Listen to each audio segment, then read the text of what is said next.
seated. Thank you all so much for coming this morning to support Skyler as she gives her senior thesis presentation. I know she's worked very long and hard on this paper and on this speech, so it means a lot to her that you're here. My name's Lexi Gladson, and I've had the honor of overseeing Skyler in her senior project this year, as well as the senior thesis writing process. On the panel with me this morning are Jeff Patterson and Mary Henson. I'm going to pray for us, and then I'll turn it over to Skyler. God, we just thank you so much for this day and for the fruition of a lot of hard work being brought to bear. Thank you for Skyler and the wisdom that she's going to share with us today. I pray that you give us open ears and hearts to hear, and I pray that her advice and the things that she's learned would land well. I pray you bless our conversation afterwards. Thank you so much for her heart and her willingness to speak today. We love you. In Jesus' name, amen.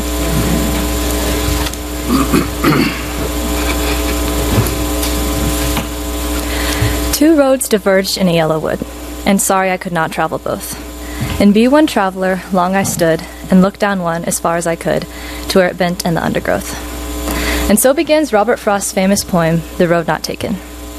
Here he captures the human tension on the precipice of a decision, at the beginning of a journey.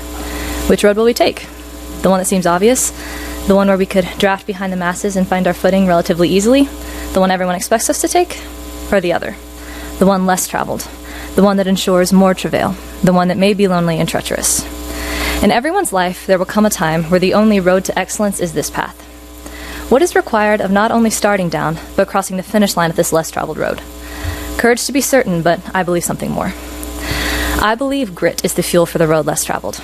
And I believe when we harness it, we'll be able to say with Mr. Frost in the end, two roads diverged in a wood, and I took the one less traveled by, and that has made all the difference. In her book, Grit, The Power of Passion and Perseverance, Angela Duckworth defines this term as passion and perseverance for long-term goals. Grit is not your average desire. Grit is not your average to-do list or New Year's resolution. The passion a gritty person has and their subsequent determination to obtain their dream is far beyond Cinderella's charge to simply follow your heart. In Duckworth's words, even if some of the things they had to do were boring or frustrating or even painful, they wouldn't dream of giving up. Their passion was enduring.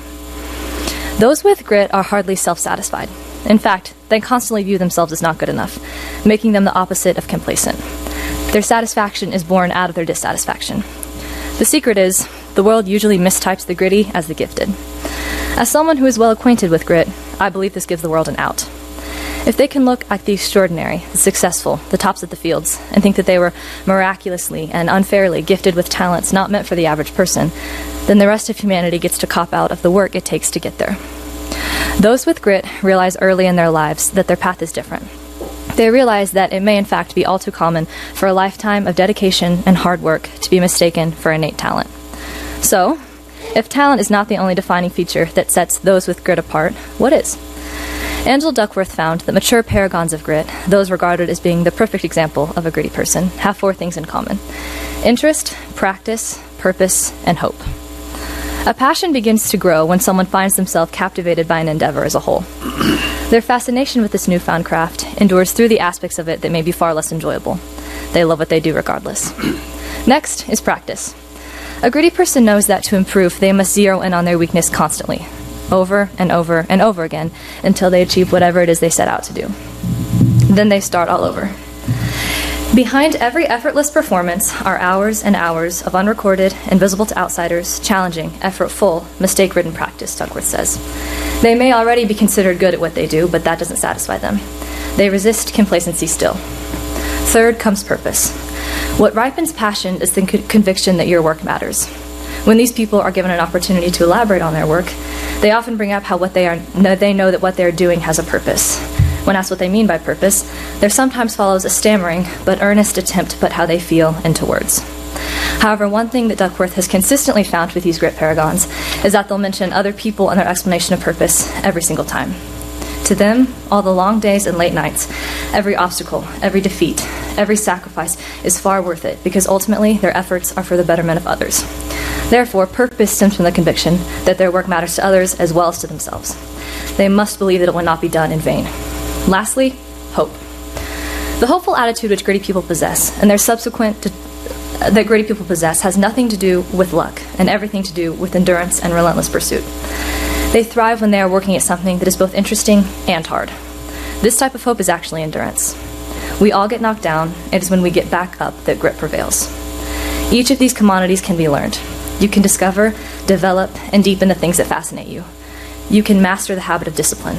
You can foster a sense of meaning and purpose, and you can teach yourself to hope. Duckworth says, passion for your work is a little bit of discovery, followed by a lot of development and a lifetime of deepening. In preparing for this thesis, I interviewed one of the grittiest people I know. Susan Clark has had a profound impact on my life and has shown me how someone who began with talent needed grit to pursue her dreams and become successful. Ms. Clark is the artistic director of Midland Festival Ballet and has been my teacher for 13 years.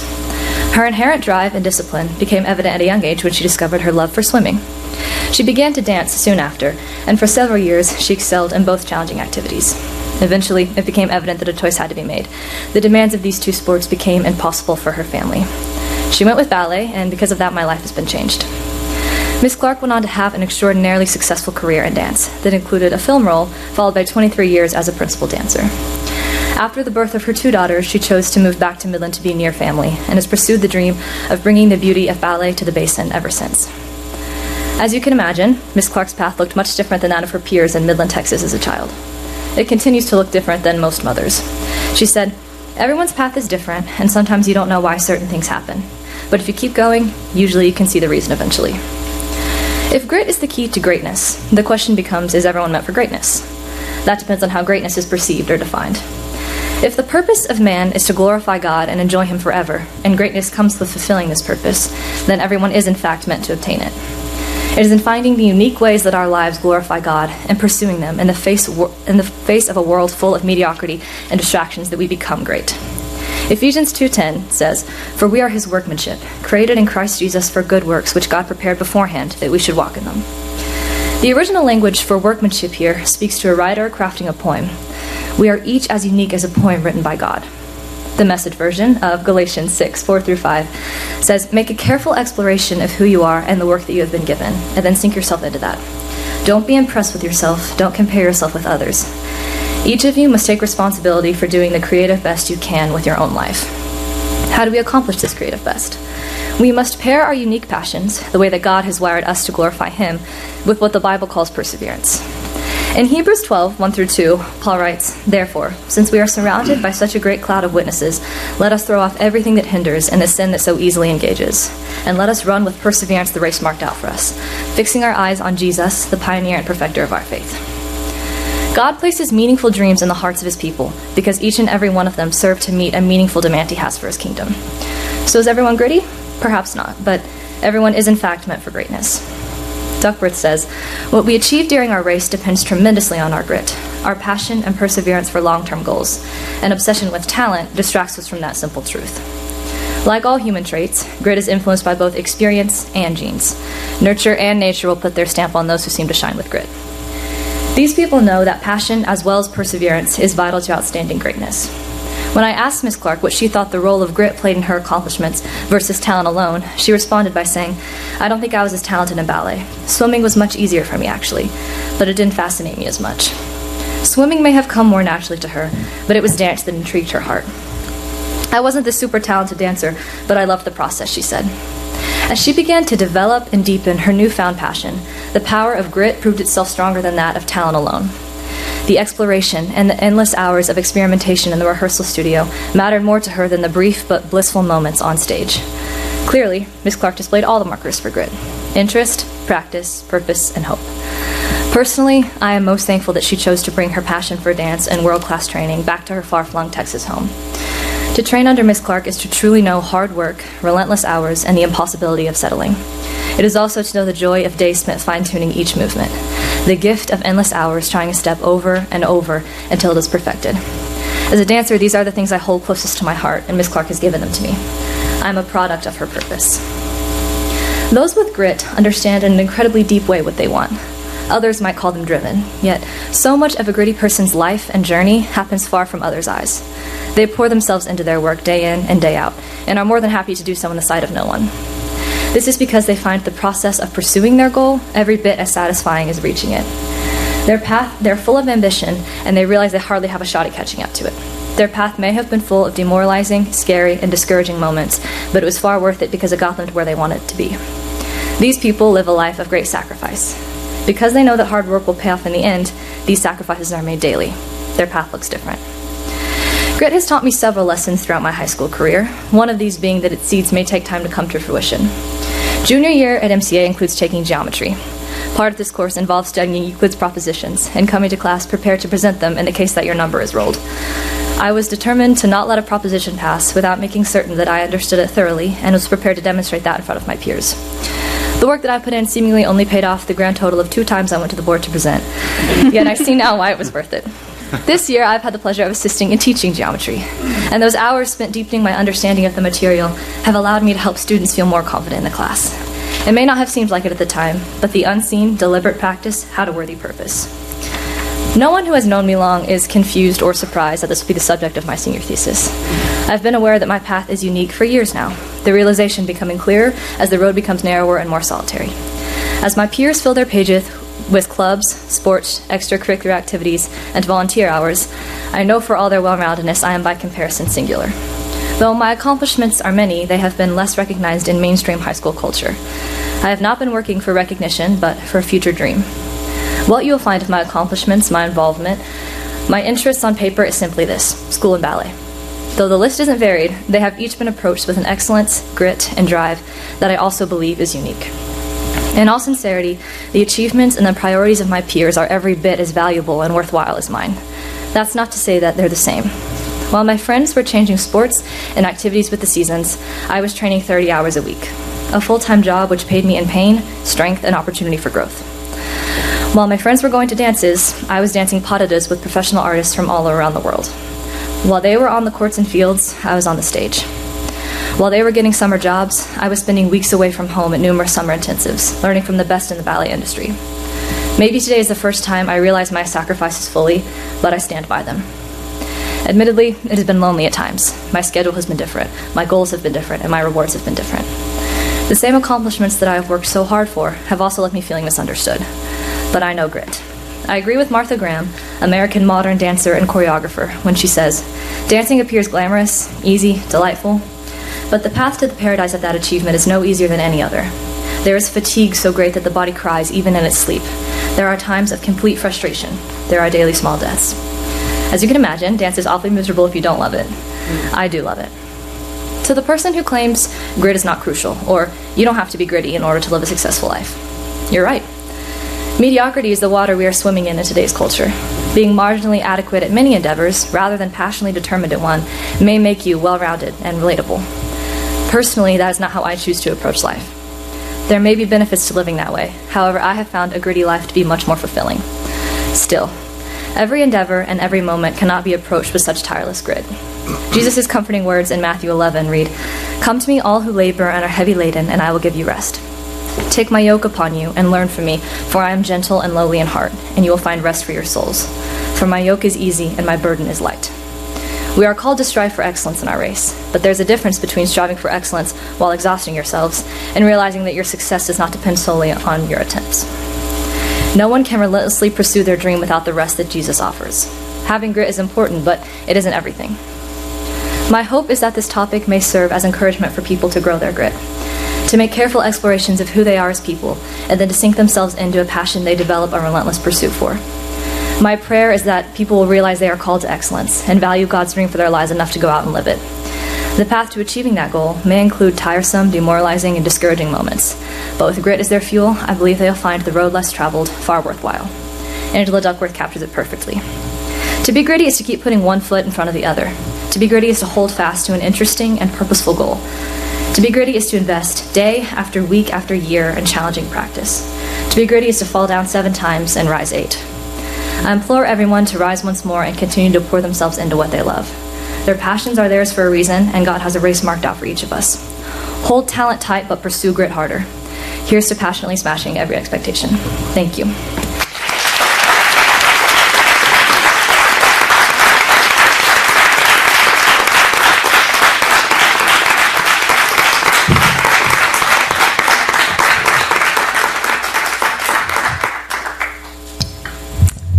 Great job. Thank you. Really excellent.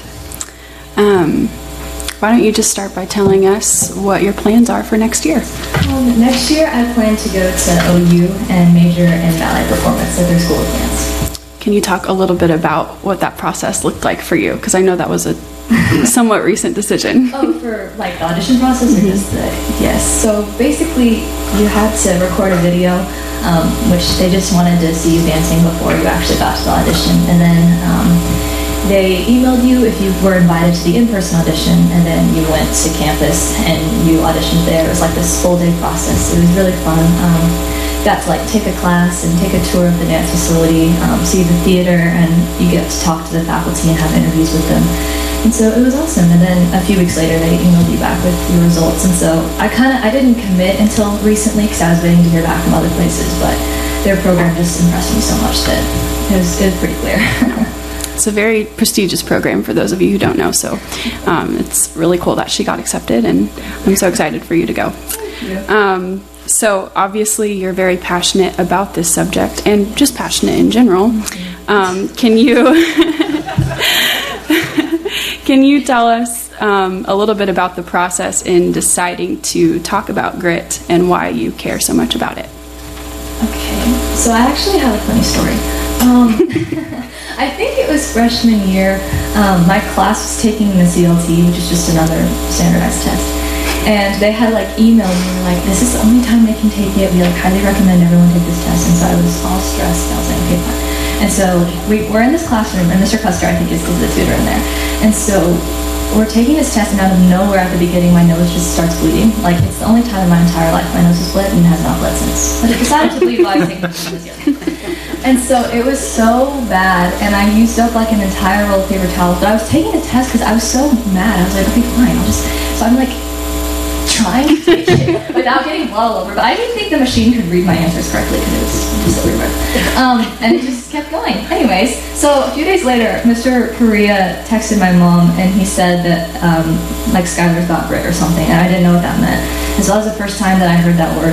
And I heard it, like, it's just kind of been like this topic at the back of my mind, but I didn't really understand what it was when people told me that. I thought it just meant you're like a hard worker, which obviously I think that people that are great are obviously extremely hard workers.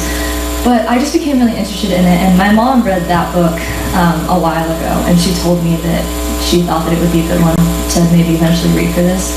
And so when I read it, I was like kind of blown away just because I related to it so much, and I had never read like quotes by people that said those things. And I mean every single sentence on like a few pages is like all highlighted and underlined because I loved it so much. So yeah, that's kind of why I chose it. Great. I definitely think it's underappreciated quality, so I'm glad that you're bringing attention to it. It's not a quality that I possess enough of, so I appreciated our long chats over the last year. So I want to talk about your kind of contradiction paragraph. You talk about, well, earlier you talk about Galatians 6 and kind of talk about how you shouldn't take pride in your accomplishments. And I think rest and humility kind of go hand in hand. So do you think that it's possible to hold grit and humility simultaneously? And if so, how do you do that? Yes, I think that humility is a huge part of grit. I think that to be gritty is to be humble. Because like I say a lot in here, it's a huge aspect of grit is the unseen practice. And so you have to learn to be fine with people not seeing it. And it's also not about, I mean, for me, like the performance, or for others about like what people see. That's kind of like the cherry on top, and so it doesn't hurt, but it's not what the purpose behind it is. So yes, I think that you can be humble and be gritty by teaching yourself that it does not matter what others see. It just matters the process and the working toward it and the reaching the goal is what's most important. That's good. No, that's great. So, I mean, as a dancer, kind of what you're working toward constantly is performing, right? So how do you personally kind of keep the approval of others and just doing well for the sake of doing well? How do you keep those separate? Or is that easy for you automatically? No, it's really hard. I mean, dance is hard too because you're in front of a mirror constantly, and so it's super easy to compare yourself with others. just pick apart every little detail. And that's hard because part of that is necessary for improvement, for sure. And teachers and like Miss Clark, and when she's trying to correct you, you just always have to remember that it's because she knows you and she wants the best for you, and so she's going to push you to improve. And so I think, yeah, sorry, what That's okay. Just holding the purpose of dance to be to perform simultaneously with not seeking others' approval constantly. Yeah. But you think you do that? You found a good balance between those things. I'm bad. I know how to not be bad. Anyway. That's good. So, yeah. Great. All right, my last question, and I'll pass it to Mr. Patterson. You talk a lot about gritty people's purpose, and if they, talk about their purpose, they often mention others. Obviously, you mentioned a lot of people in this thesis, but what do you think your purpose is? I am trying to figure that out, so I really don't know. But I do know that I definitely think it's true that the purpose always includes other people. And just, you want, like, during the performance, even though kind of what we were just talking about, that's not necessarily the end goal. I think in terms of other people, that's important because they watch you perform and you want to take them somewhere, you want to make them feel something. And I love talking with people after performances and just hugging them and realizing that what you're doing, what I've worked so hard for, also positively affects them. So, yeah. Well, I think you do a great job at that already. Thank you. Hi, Skyler. Hi, Mr. Patterson. I feel like we've been having this conversation for about 5 years. Yeah. Have you always been this way, gritty? I don't know why, but yes. I mean, was there some event that happened in your life that kind of made you feel like you were not prepared, or something that just kind of made you all of a sudden go, I have to do this, or has it just always been there? I think it's been there for as long as I can remember. My mom and I talk about this a lot. It's kind of like a what came first, the chicken or the egg type of situation. Like, was I not like this, and because I chose ballet it made me this way, or was I naturally kind of leaned toward this attitude, and because of that dance was such a good fit? So I do kind of think I've always been this way, but I couldn't pinpoint it. Can you remember the first time you saw a ballet in person? I remember, I don't know if this is the first one, but I remember very vividly seeing NFB's Nutcracker, because I had a Nutcracker birthday party whenever I was, how old? 5. I was 5, yeah. Of course you did. Everyone was like dressed up, and it was all Christmassy because our birthday's in November, and then we went to go see NFB's Nutcracker, and I told my mom, I was like, I'm gonna do that, and she was like, okay. And then... Yes, that's good, honey. Yes. Was it at that moment? I mean, can you pinpoint? Was it at that moment where you were just? You talk about the fascination, finding something that fascinates you. Was it at that moment where this wonder and awe of like, I want to be there, I want to do that? It was probably that moment, just because I remember. I think it was the first like ballet that I ever saw, and I just remember feeling the way I felt while I was watching it, and still to this day when I go to performances, I feel that way. It's just like. I don't know how to talk about it. Like I said in the paper, like I don't even know how to explain to you how much I love it, and how much I love being on stage too. But so you mentioned this idea of talent versus hard work, right? And we talked the other day about in my background. I mean, as a musician, and as a coach, this idea of hard work beats talent when talent doesn't work hard. Does it ever bother you beyond what you wrote in the paper when you hear people talk about, oh, you're just so good, you must be born that way? Yeah, it's when people say, and talent is absolutely a good thing, and you should be thankful for it, and it's a God-given ability, especially if your talent is something that you also are passionate about, because that leads to the whole grit thing. But it does kind of, and I know people mean well, but when people, their go-to phrase is always, you're so talented. Or after a show, or after someone does what they like, or a game, or whatever, and I was like, you're so talented, you're so talented. And that's a good thing, but it is not just talent. Especially once you get to a certain point where you have to choose like what you're going to do with your life. you can be talented and that's amazing, but it's not going to get you near as far as grit will. Yeah, I agree. I always think of the picture of an iceberg. Like if you're, I'm personally, I've never seen one except for in, the movies and pictures, but you can only see a part of it, and that underneath that, there's so much to it. Also the picture of, I don't know if you've seen this one or not, I think we talked about it the other day as well, is like you see the medal podium with the victors, and underneath the ground you see all of this underneath it of hard work and tears and sleep, all the things that you've experienced. And so I think at times that we forget that, and we just assume that the people that, because it's always fun to go and watch somebody do something they're really, really great at, right? And when you see that, it's just this special moment that sometimes I think we forget, that we can't hope or want it bad enough to overcome poor preparation. And I think that's what you are kind of getting at. So through your time, you started little and you've moved up, obviously, advanced in ability and as well as getting older.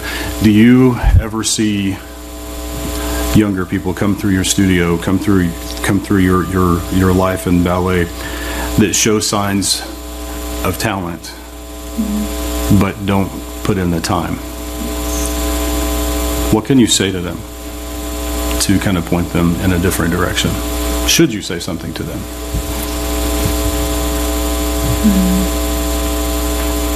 I think it's hard to encourage those people because most of the time when they are seeing super talented but don't care as much or don't want to try,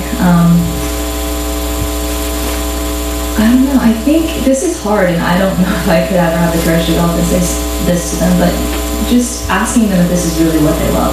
Because again, they could be really talented at it, but if they don't love it, then they're wasting their time, especially with something, well, really with anything, but I'm just in my world with dance because it's so much money, it's so many hours, it's so hard and painful, so I don't understand why people would be there if they don't want to be there, and so that might be kind of where I would start. Right, because that was what I was going to ask you, is it possible for people to be in the same activity but have different levels of love for that activity?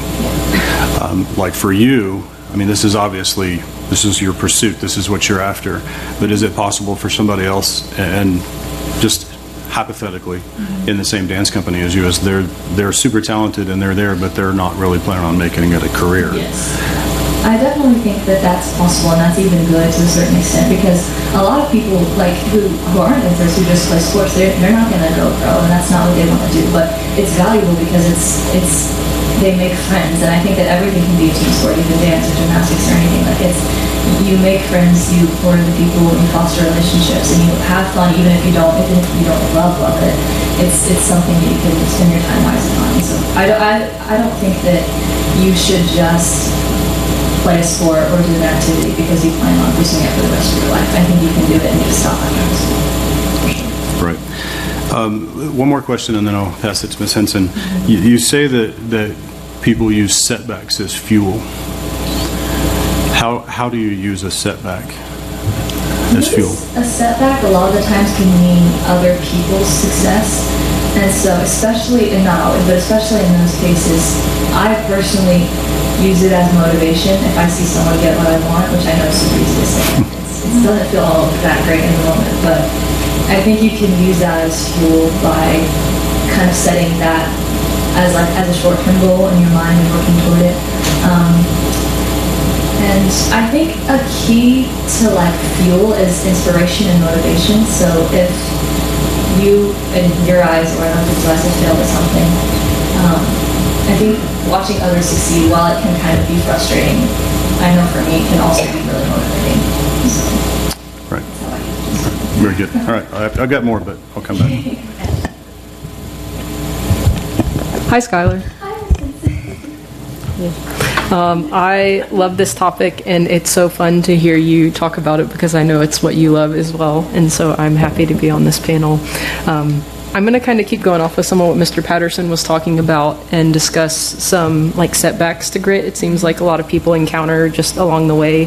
So some of the things you said about someone who's gritty is that they're pursuing excellence, so they're on the path to excellence. They're usually pursuing something that's like deeply personal to them, and then they're doing it for other people.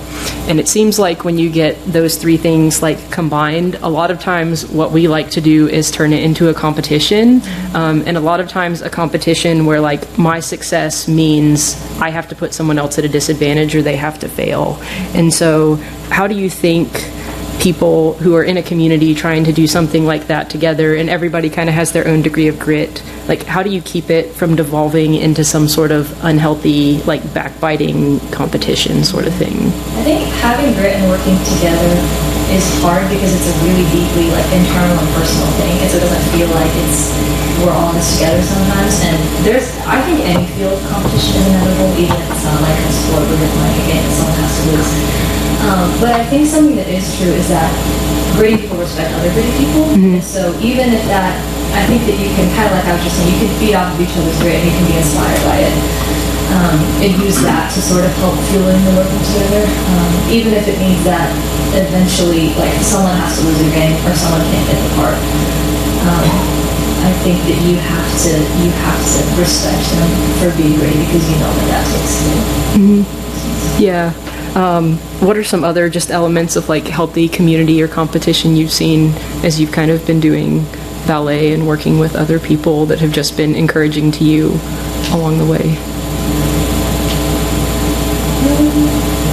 I think it can be fun sometimes because, like I was just saying, everyone, especially in that world and really in any other world, everyone kind of understands what it takes once you get to a certain level. It's like all of the people that don't care about it as much have kind of left.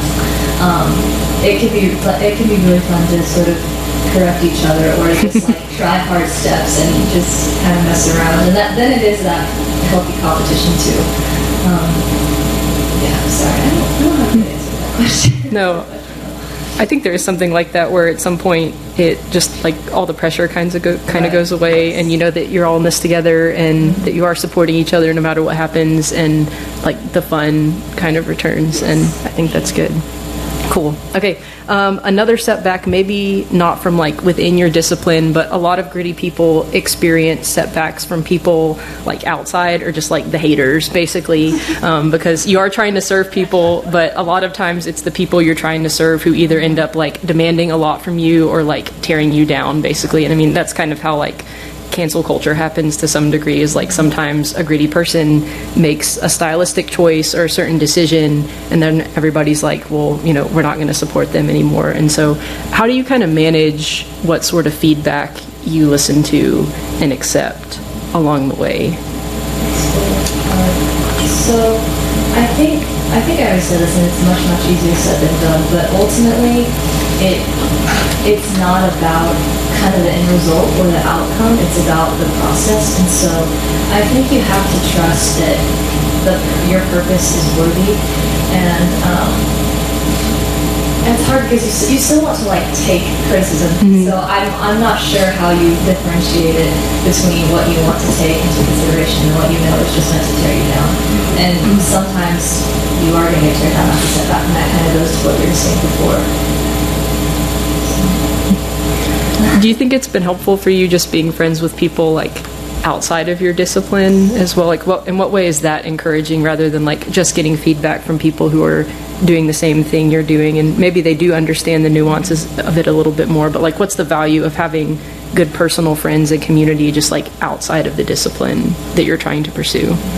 It's amazing to have people outside of what I do, because I spend so much time at Dance Center Studio, and I love the people at Dance Center more than anything, but I also love the people here and at school more than anything, because a lot of them have come to a lot of my shows, and I love seeing them afterward. It's like a breath of fresh air, because they don't most of the time understand like you were saying, the nuances to it, and that can be so nice because they're just there to cheer you on, and they're just there to watch you perform and enjoy it. They're not looking at the steps or your feet or the counts of everyone together. They're just watching you have fun and smile on stage. So hearing that after a show is amazing and super fun. So that's just a little bit of the reason it's been nice to be completely outside of it. Nice. What's your favorite performance you've done up to this date? I have to go with Nutcracker last year, 2021. I got a part that I really loved. I got the Snow Queen in Nutcracker, and that music is like my favorite music from all Nutcracker. And it's just, the choreography is beautiful, and I loved it a lot. And like the snow comes down, the backdrop is pretty. And so, That's awesome. thank you. Did people call you queen? Okay. Nice. Okay, I have one more question, then I'll go back to Mrs. Gladson. So this question actually comes from Mr. Perea, whom you mentioned earlier, and so I told him I would ask a question on his behalf. And so the question he said he would like to ask you is, in what way does God expect perfection from us, and in what way does he bring it about? Easy question. I think he expects, in a way, perfect faith. I've been like thinking a lot about faith lately, and I think we just finished The Chosen, and just there are a lot of instances in which people's faith healed them. God performed a miracle, but the woman like touched his garment and she was healed. And so I think that, and that's like he said that he was impressed by her faith, and I think that that is one of the most important things to him. And so he expects us to constantly, every day, over and over and over again, surrender everything and have perfect faith in him. I don't think he expects perfection in anything else. Would be my answer. Yeah, and I do like that, and that's what he says to a lot of people who come to him in an act of faith, is that it's your faith that makes you well. Right. And the Pharisees want the like example of perfection, or to see the physical perfection, and a lot of times Jesus says, okay, fine, I'll do the physical miracle too, so you can like know what was actually happening under the surface. But yeah, I really like that answer. So awesome. Thanks, Skyler. Mr. Perea, I'm sure he liked that answer too, so thumbs up. There you go. Okay, I would like to give you the opportunity to explain the title of your paper for any of those who do not know. Okay, so my paper and my thesis is called How to Passionately Smash Every Expectation.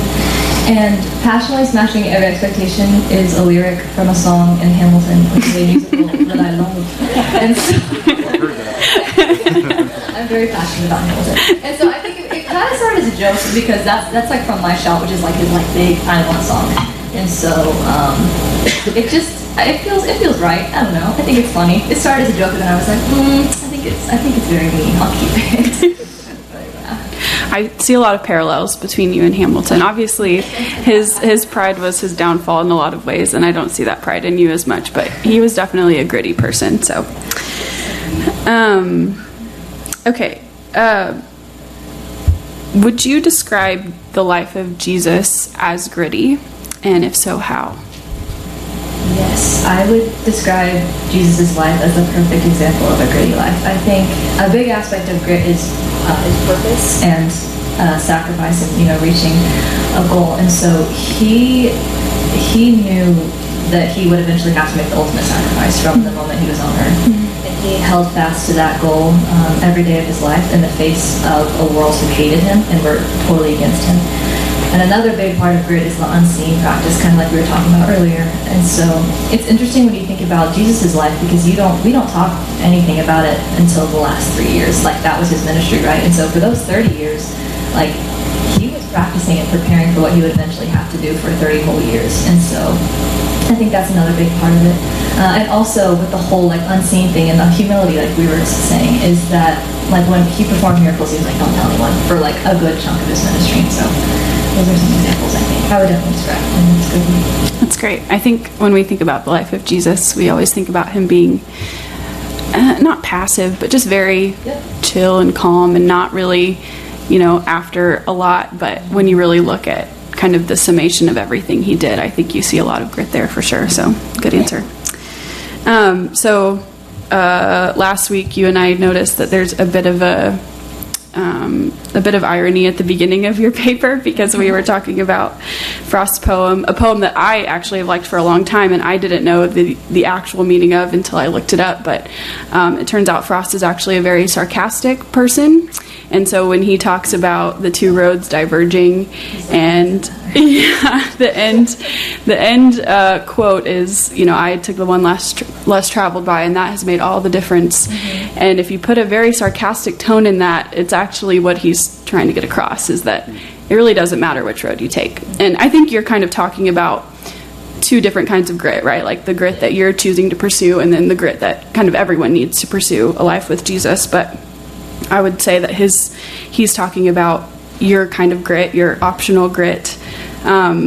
So what do you say to Frost and his sarcasm? I say to Frost that I kind of thought, like when I put it in my paper, I kind of thought about how there's two different sets of the different roads you can choose from. One of them is like on a much broader scale, like how are you going to approach life? Are you going to have grit or are you not? And then there's the other one is much more specific, and I think, like, in terms of like what is a passion you want to foster, or what is a career path you want to take, that doesn't matter as much. So I would say, I think that's probably what he was thinking of, like, what am I going to do in my life? And so that might be true, it might not matter eventually, but I took it as like the first one, is how are you going to approach life and love people. Good, yeah. So you talk about kind of the four things that Duckworth talks about in her book of interest, practice, purpose, and hope. Do you have one of those that you yourself struggle more in and have to kind of work toward? And do you have one that you feel like you're strongest in? Sometimes I struggle with interest, even though it's kind of like the first one, because when you work out something and you're gritty, especially if it's something you've been doing for a long time, it's hard to like keep it new every day and interesting, because it can get very mundane, the whole practice thing, which I know that's like the second one, but then that makes you not as interested in it. And so sometimes I struggle with that. Like, I really don't want to go do this today because I did the exact same. Sometimes I'll have like 2 warm-ups or 3 in a single day, and it's like I don't find it interesting, don't want to do it exactly today. So that would be the one that I probably struggle with the most. Do you have one that you think you're stronger in? Or it comes more naturally, maybe? I think I'm good. I think I'm good at hope in a way, even though, or I guess hope and purpose, even though I'm not super clear on what the purpose is right now, because I find like moments in every rehearsal or every class to see the good and to be inspired by, like, if it's one of my friends that does a step really well, or if it's just us talking, like, especially now, being seniors, how much we're going to miss it, but how glad we are that we've poured in all these years. So, good.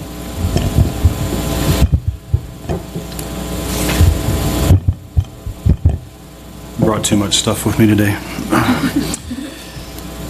All right, I want to push in a little bit into maybe the downside of grit.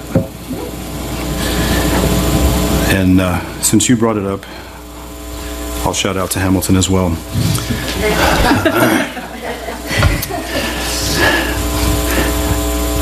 Never satisfied. Right? That's what you say. And satisfaction is born out of your dissatisfaction. Like, you're not going to be satisfied if you're happy with yourself. I'm glad you say that, because when I underlined your paper and I put a big question, I was like, explain that to me, because your satisfaction is born out of your dissatisfaction. Did I quote it right? Okay, can you explain that to me? I've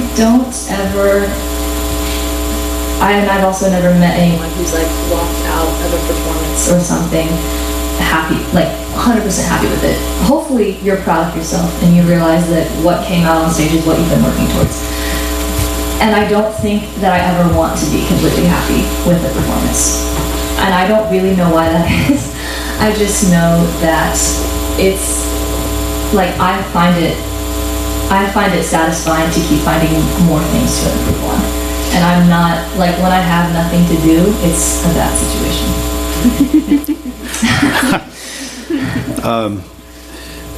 I can remember as a performer, when I was younger, and I would finish a concert, whether it was when I was playing or as the conductor, and I can remember walking away from the performance and people talking about, that was so awesome.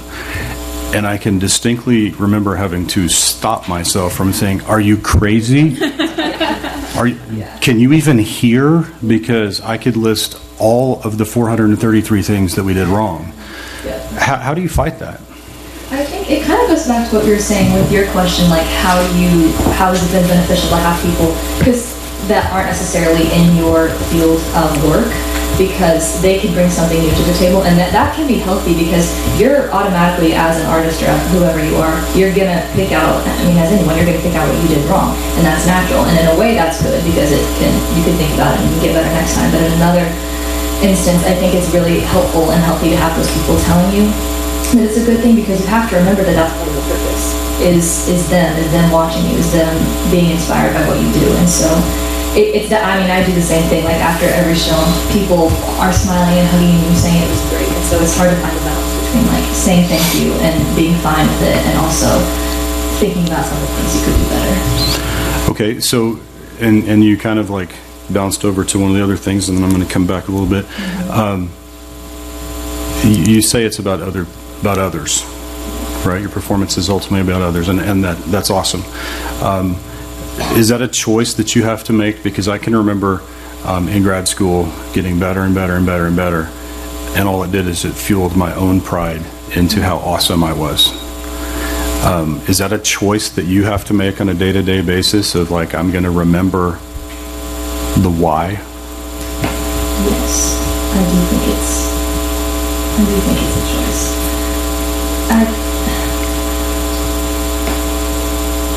I think it's kind of, it's what keeps you going. The purpose is the others. And so I know that when I get like in my head and make it all about me and what I look like and how perfect it is, then you lose the hope and you lose the purpose. And so for me, I don't think there's a way to have it not be about others, because then I think that I would have stopped a long time ago, if that makes sense. Yeah, because it seems like it's kind of a vicious circle. It's like I work hard, and I get to where I achieve a level of, it's not the right way to say it, but a level of goodness, to the point that people then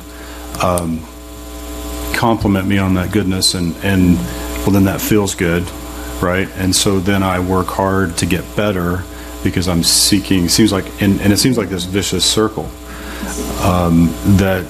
that I really have to, and she kind of stole my thunder earlier talking about humility. Because I think that at times, I think we look at people that are really talented and really awesome, and we sometimes we look at them and they go, I think they've lost their way. They've forgotten the phrase, they've forgotten who they are, where they came from. So I was just curious if that was something that you had ever struggled with, in terms of all the accolades and all the achievements and all of the praise, making that choice to make it be about others and not yourself. I think you probably have, because like I said, we've been talking about this for 5 years. So the last part of things that I want to push into is, they say it takes 10,000 hours worth of practice to become an expert. Okay, so because I'm also a math nerd and not just a music nerd, shout out Mr. Perea, I did the math, and if I only practice 1 hour a day, that takes me 27.3 years to get to 10,000 hours. Okay, like you, when I was in grad school, I was practicing 20 to 30 hours a week, then performing and playing and teaching and playing, and my schedule was just so full. It got to where I was just checking boxes. The burnout word, right? How do you not burn out? I don't know. Good answer. I think that's really hard. The whole Matthew 11, Jesus, his yoke is easy and his burden is light, is something I have to continually pray about and remind myself. And I think you also have to, with the schedule being really full and with you doing like the same thing over and over again every day, all day, you have to find ways, I think I said this earlier, to make it interesting and new every day, which is really hard. But I think that's what kind of, I know this is cheesy, but that's kind of what keeps the magic of it, especially in like the arts world. So I don't know how you don't burn out. think that you have to pray and you have to try to not be crazy hard on yourself, is what I imagine. Do you think that there, I wrote down like, how do you rest? Is there something that you do that's not ballet related that you kind of, I'm assuming, yeah, I agree with him. But is there something that you do, and I know we talk a lot about Broadway and your guy and he who shall not be named.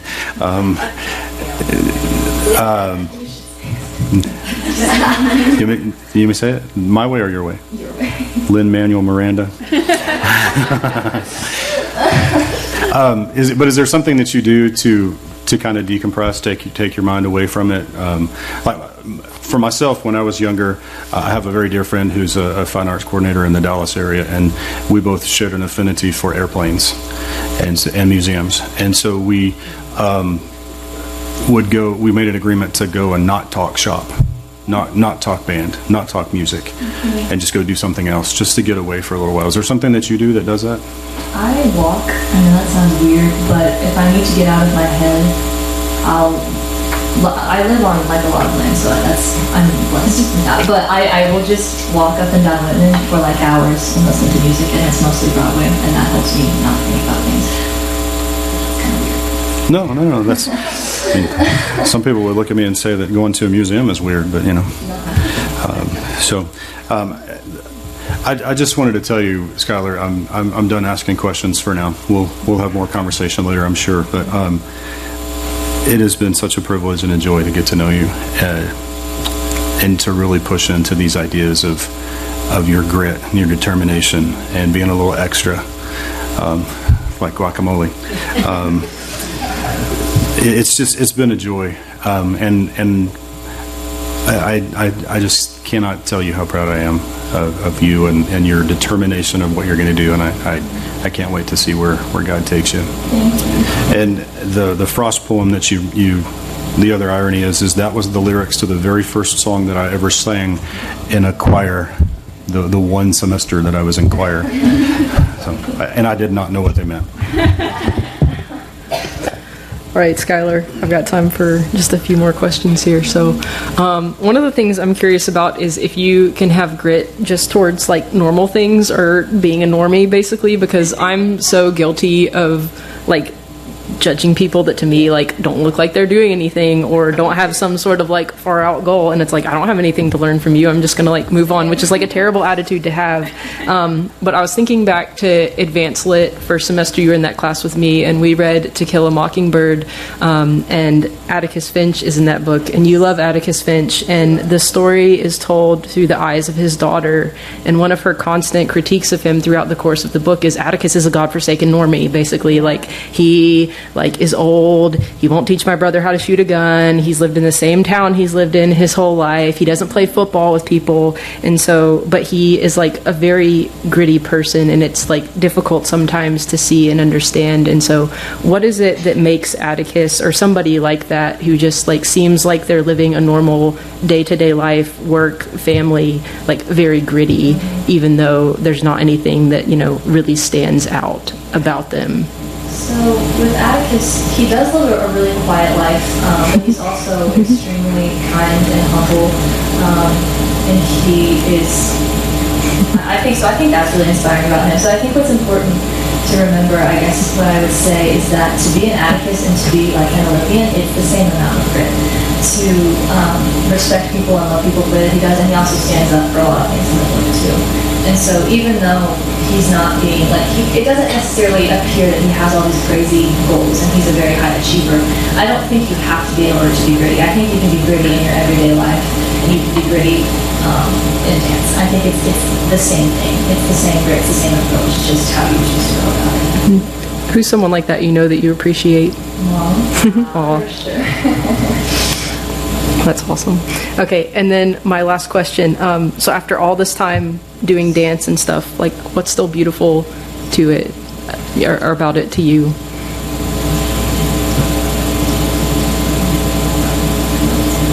I think a lot of things are beautiful about it.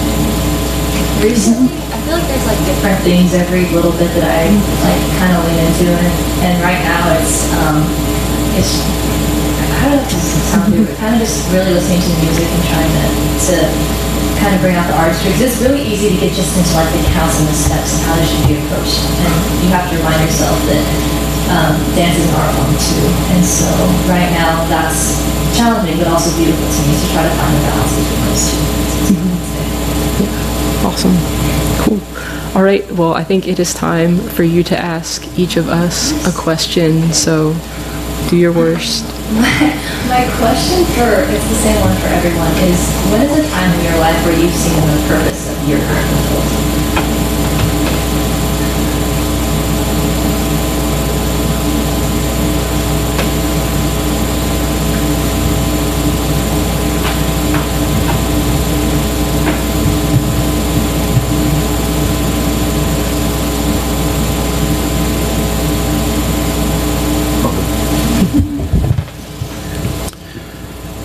So early in my career, as a conductor of a band ensemble, I was trying to take a program and make it better and improve their level of performance, whatever. And I was challenged by my mentor to stop playing junior high music and play something that was more worthwhile and more weighty.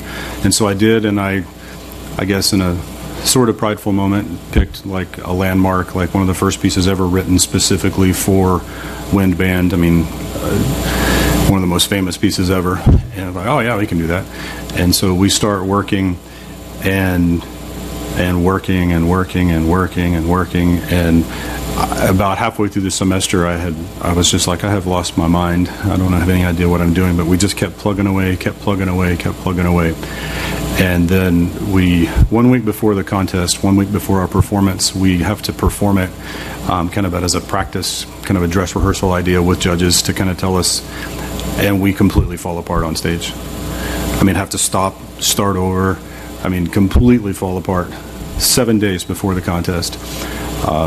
But we came back the next day, kind of put the pieces back together and just kept driving. And we ended up playing this piece really, really well.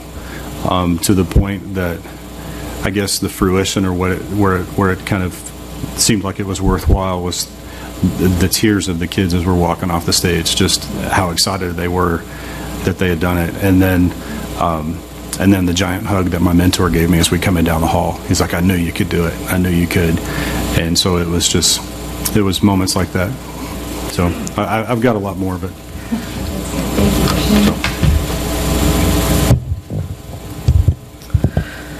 I think a lot of those times have come for me more in the moments where I start trusting God to work through me than thinking that my effort could earn something. Because a lot of times, like, I like staying busy. I like having a lot of different irons in the fire. And a lot of the times I can just get like tunnel vision and think I have to keep working harder, or like pushing myself, or, you know, something like that. And then it just becomes about like achieving it and earning it, and feeling a lot of guilt if the situation like doesn't work out the way that I thought it should, because I'm like very difficult on myself, basically. And so, like, I don't know, it seems like, and maybe it's not necessarily a payoff, but like working hard and then like knowing that there's people who are going to be there for you, like regardless, and care about you like through your successes and your failures, like makes it all, I don't know, it helps you enjoy like every part of the process, I guess. I guess one story where like my grit, I guess, has been surprising. It was more when I was younger. I played softball all like through elementary school and then some into college. And when I was a sophomore, I got selected to go try out for like the all-star team or something. And so I went to tryouts, and most of the things I've done over the course of my life I haven't been the best at, but I've at least like I've tried to put in a lot of effort.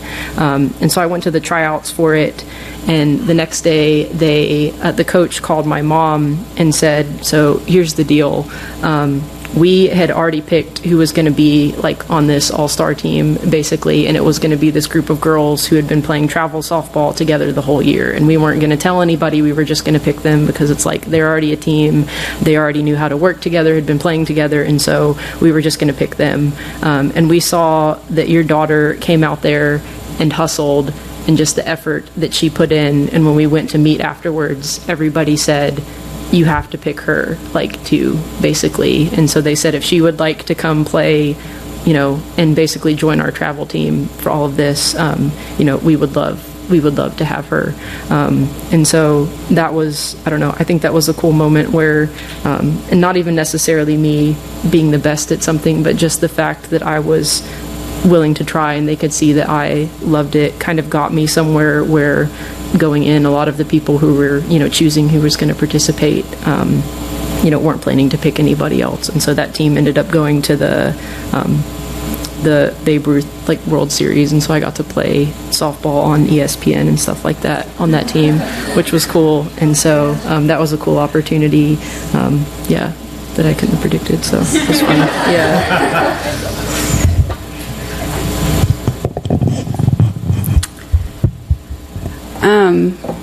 I think mine actually came and is like forthcoming in the next couple of weeks because you got to help me take on teaching geometry this year for the first time, which was amazing, but also very challenging for me because I am not a math person. And most people who knew me in high school were probably surprised when they found out I was teaching that class. But I think, and we've talked a lot about this, I am not, I don't have your gift for grit. I have to work really hard to be gritty, and you've taught me a lot about how to do that, so thank you. But I think it's been very helpful to have kind of the stakes of my student success is like very dependent on how well I can teach.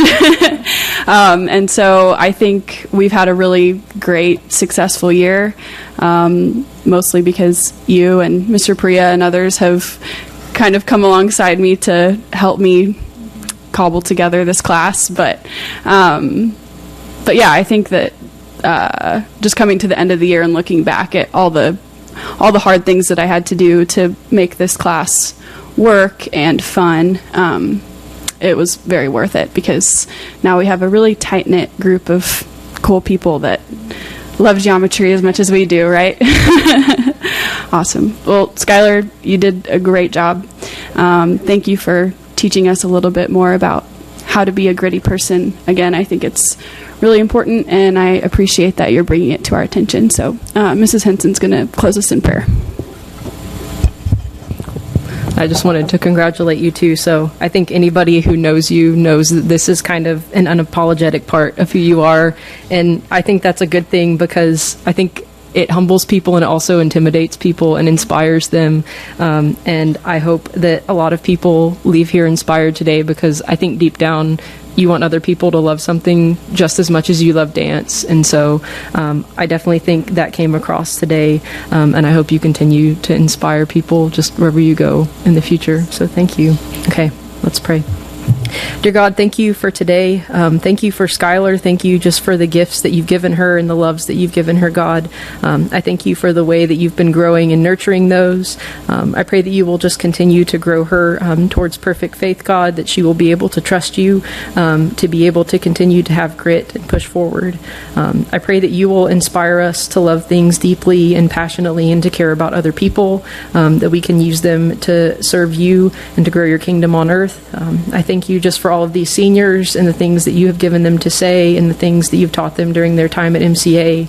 And I pray that you will just help them to continue to walk with you and to just be a light for you wherever they go. In Jesus' name, amen.